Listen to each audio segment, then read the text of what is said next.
Darren Chadwick-Hussein, the creator of the marvelously brilliant web show, Bloody Mary Show. Welcome, Darren. Hi, thank you for having me. Oh, Hi, thank you for being here. We've been looking forward to this for a really long time. oh, you liar. We love the show. It's absolutely sensational what you've done with it. Oh, thank you. That's very kind of you. So we hope to just sit down and talk and find out a little bit about you. We've had our assistant do a lot of research, and I'll be honest with you, I've looked at some of the biographical stuff, but I put aside some of the other interviews because I don't want them to influence what I might ask you. I'm hoping, it may be repetitive for you, but it'll be the first time for us.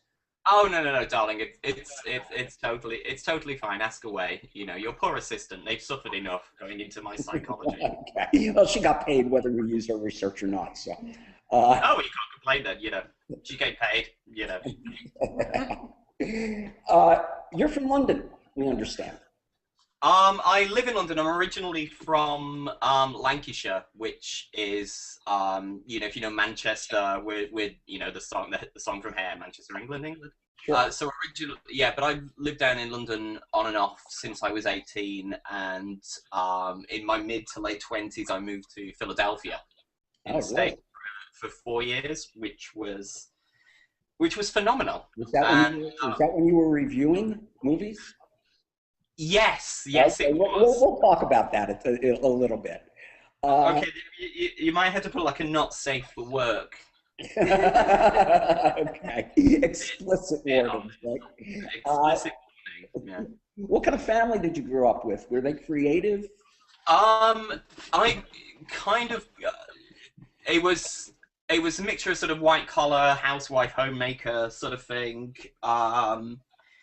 I didn't my family weren't creative, but what they were was supportive. I was the youngest child of 3 boys, so naturally I was like the runt of the litter, but I was very I still am close. I mean, my mother was phenomenal. I have to thank her for this. She is the person who would phone up school and go, "I'm terribly sorry, Darren can't come into school today because he's got a dentist appointment." And what she was doing was taking me, when I was like 7 or 8, she would go to the matinees of the local horror films because she loved horror. And so she wanted somebody to go to the cinema with her. So she would take me out of school, and That's a fun. you know, I'd be watching, you know, I should be doing basic algebra. No, what was I doing? I was watching Poltergeist. So That's a fun mom to have.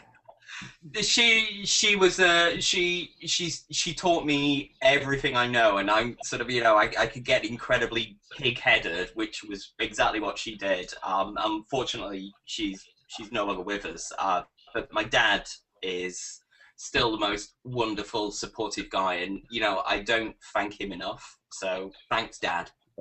So they nurtured your talent or your creativity? I could always I've always had a quick wit, even when I was younger, and you know, I would kind of embarrass my parents, and you know, they'd say, "Hey, Darren, he's been on this planet before." So whenever I heard them say that, I knew that there was a problem, and it was time for me to turn up and change the subject. So, you know, you could always say, "Oh, you've been on this earth before," if I ever say anything. Right, so you were a cheeky kid. Yeah, cheeky. I mean, I'm glad you're an American who actually understands the word cheeky, because, you know, everyone thinks, oh, you know, oh, they're all cheeky. It's like, no, a cheeky is an 8-year-old. You know, you call an adult cheeky, and they're just going to go, "Oh my God. You know, he's trying to get me." It's like the W word that rhymes with tanker.